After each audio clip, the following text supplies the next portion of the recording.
Hi there and good evening. Welcome to the Food Science and Nutrition online course overview. This PowerPoint is designed to help you make the right decision moving forward into sixth form education. So here at Coombs Head we offer a level 3 Food Science and Nutrition course. Within the next few slides I'll explain exactly what this involves. But the real question here is, well, why take this as an option? Well, one of the main reasons for me is that it's a great stepping stone into the future careers in food. It provides both a practical and theoretical knowledge that can be applied in real life situations, and fundamentally it improves your preparation and cooking skills as you move into adulthood. So like I said, the next few slides are just designed to give you a little bit of what this is like and help answer any questions that you might have. So what does A-level Food Science and Nutrition course actually involve? Well, students will use a variety of practical cooking techniques to prepare and cook food whilst gaining an understanding of the scientific principles behind that food and the nutrition within there. We really rely heavily on students having a deep understanding on nutrition, where food comes from, what nutrients are found in these foods and how that actually benefits the body. So there's links to biology there already. Students need to have a real good understanding of certain lifestyle needs, and how different people's life may affect the nutrients that they actually need to consume in their body. Now, the course also allows students to release their creative flair. We are a practical subject, so we have elements of plating up, creativity, making sure that our food tastes good, but also looks good as well. We'll also look at adapting existing recipes and modifying them to improve their nutritional profile and their sensory properties as well, so taste, texture and things like that. The course also allows students to develop their vital life skills. Now, food is a life skill where you need to know which foods to eat, which ones are good for you, which ones to maybe avoid, and knowing how to actually prepare food properly is a really important skill, particularly as you are moving into sixth form, you're a young adult now, and you can make those informed decisions about what foods you actually want to eat. So it's got a real eye on university life, which is quite a nice thing. The subject also promotes independent thinking, forward planning, organisational skills. Students need to be able to develop their independent learning in preparation for university life.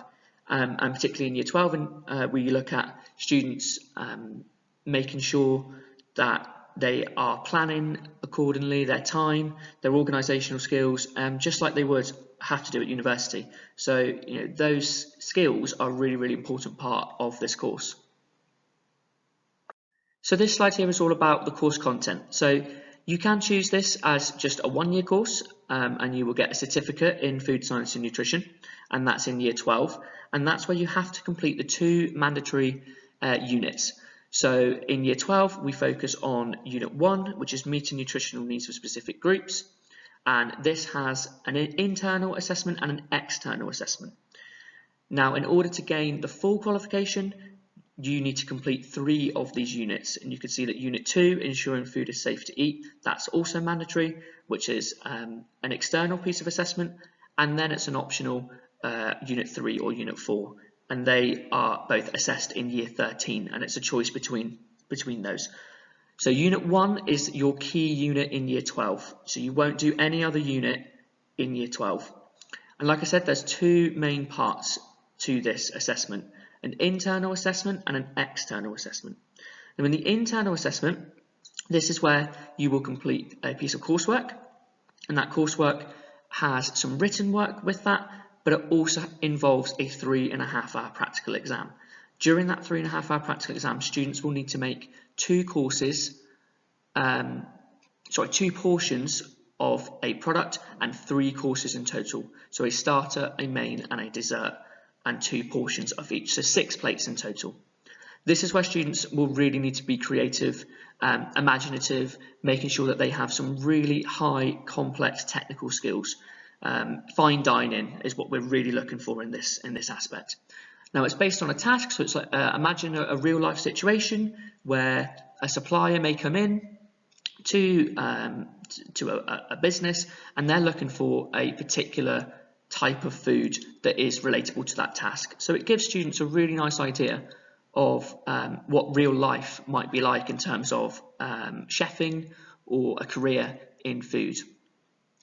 Now, that's the internal assessment. The external assessment is a 90-minute exam, and that exam is looking for students to apply their knowledge gained throughout the year and there will be a short answer questions, long answer questions, but also a case study as well. And that case study is about 42 marks in total. So there's a really big section in our final external exam. And of course, we'll get our students ready for that, but it's just important to highlight that there is quite a lot of in-depth knowledge and written work needed in this course, particularly in Year 12. Now, Year 12 is a very full-on year, but it's, you know what, really, really enjoyable as well. There will be obviously practical elements, getting you ready for that 3.5-hour practical, completing coursework in lesson time, and then getting ready for that final exam at the end. Now, your only exam that you will complete in the whole Year 12 and Year 13 is only in Year 12. So in Year 13, there is no external exam. So it will be internal coursework being completed. And that would be Unit 2 and 3 or 4, depending on which choice you make. Now, just looking at the units in a bit more detail then about the aim and the purpose of each one and why they are being chosen as part of the Year 12 and 13 course. Now, Unit 1, which is the Year 12 course, the purpose of this unit is for learners to develop an understanding of the nutritional needs and specific target groups, and then plan and cook complex dishes to meet those nutritional needs. So it's got a real expectation that students have a high knowledge of nutrition, knowing the functions, the sources, the deficiencies, the excesses of our key macro and micronutrients, knowing how to apply that into a context, and then actually cooking, presenting complex dishes as a result of all of that information. Now, Unit 2, learners will develop an understanding of hazards and risks in relation to the storage, preparation and cooking of the food in different environments, and the control measures needed to minimise these risks. So this is really looking at health and safety point of view. This is the mandatory part of the unit that will be completed in Year 13, and from this understanding, learners will need to be able to recommend the control measures that need to be put into place in a specific environment that again is given from the exam board. And it's all about just making sure that the food is safe to eat, safe to the consumer, and safe within its manufacturing. So quite an interesting topic that, and that's in Year 13. Now the third one is Unit 3, and this is at the back end of Year 13. This is an investigation style unit where we're looking at students to understand the properties of food in order to plan and carry out experiments. So the results of the experiments would be used to propose options to solve food production problems. So typical scenario that you would be given a product, that product has some fundamental problems with it within its manufacturing process, and it's the student's job to actually fix those problems, work scientifically, looking at specific parts to the problems and fix them as they go. And at the end goal, I suppose, is to come out with a perfect recipe, a perfect product that could then actually be put onto manufacturing. Now, Unit 4 is not on here, and that's because that is quite an interesting unit to do. This is something where students would have quite a lot of independent study in there. Again, if you'd like some information about this, you could obviously email this through, but it's something that students would choose towards the back end of Year 13.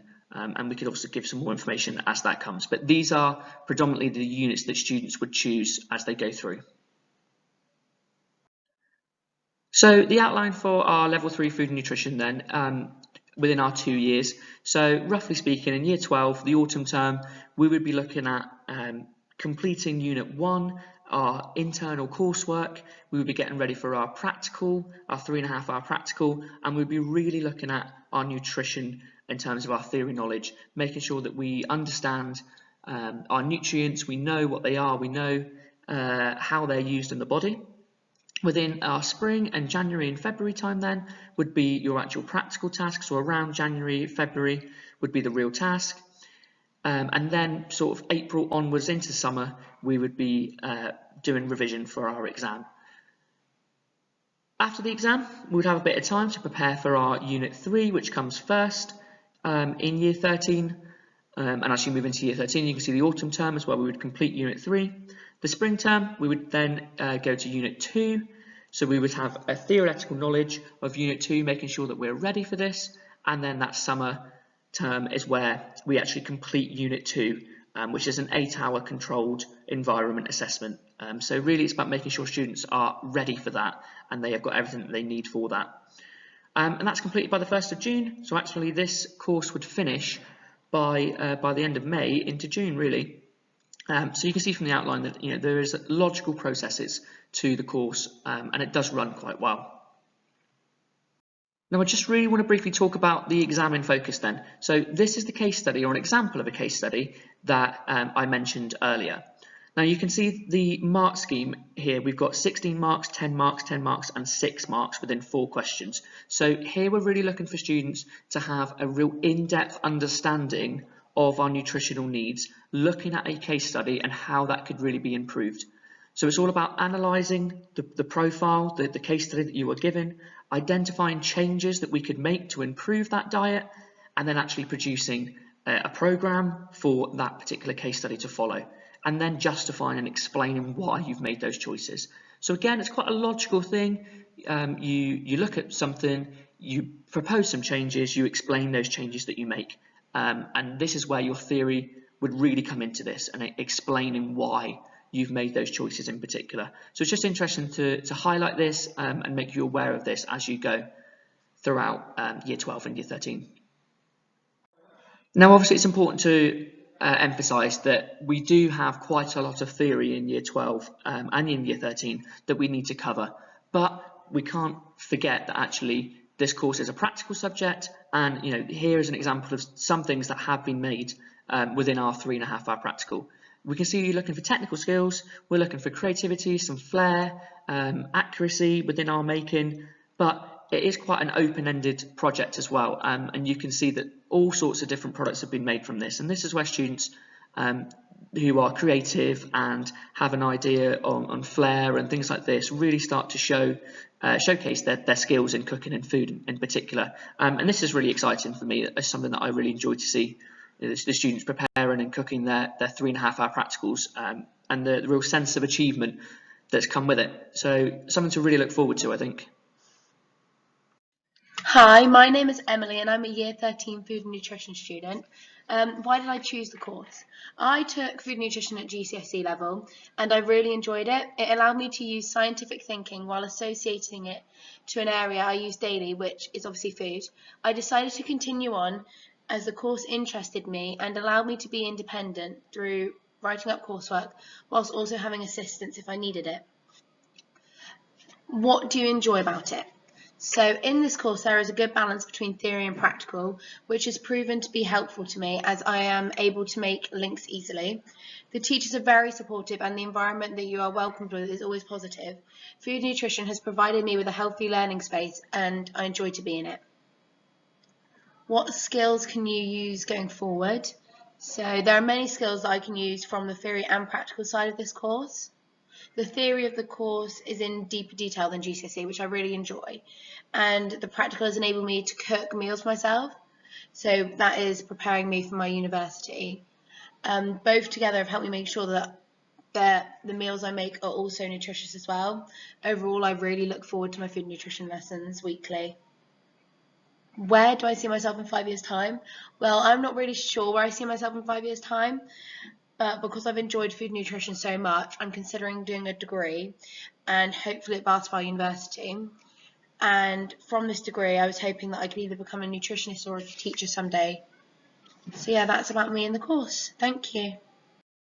So if you do decide to complete this course in Year 12 and Year 13, and you think about actually possible progression and careers as we move through, food nutrition is a massive topic. There are so many different avenues now that you can take, and progression from A-level and beyond could lead you into degree level for food science and nutrition. You could look at food manufacturing, biotechnology, which is now a really big growth area. There are great links between sports science, biology that work really well with this course. And fundamentally, if you're looking at the cooking skills, then apprenticeships, catering industries, this is a great qualifying course to allow students to access these catering courses that we've had students in the past actually access as they've gone past their A-levels and moved onto something different. And possible careers then, well, the food industry and the area of health and nutrition is really massive at the minute. It's at the forefront of society.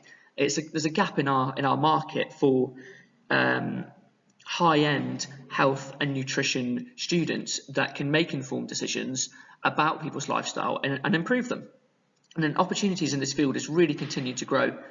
We've got the obesity epidemic that is still a big thing, trying to control diabetes and things like this, nutritionist, dietitian, midwifery, being a practice nurse, a paediatrician. All of these are possible careers with this level of theory that we provide. In addition to this, should creativity be your strength, your career path may include journalism, so food journalism, photography, food demonstrations, retail sales, marketing. There are so many different things and different possibilities that you could actually go into this. It's up to you what you want to do with your lives, and these are all possible careers that you could take. So that is the end of this online sort of experience. I hope that it's helped you make a decision about what you want to do. If there are any questions at all, please let me know via email, which is gordon.stevenson@coombsheadacademy.org.uk. Thank you very much.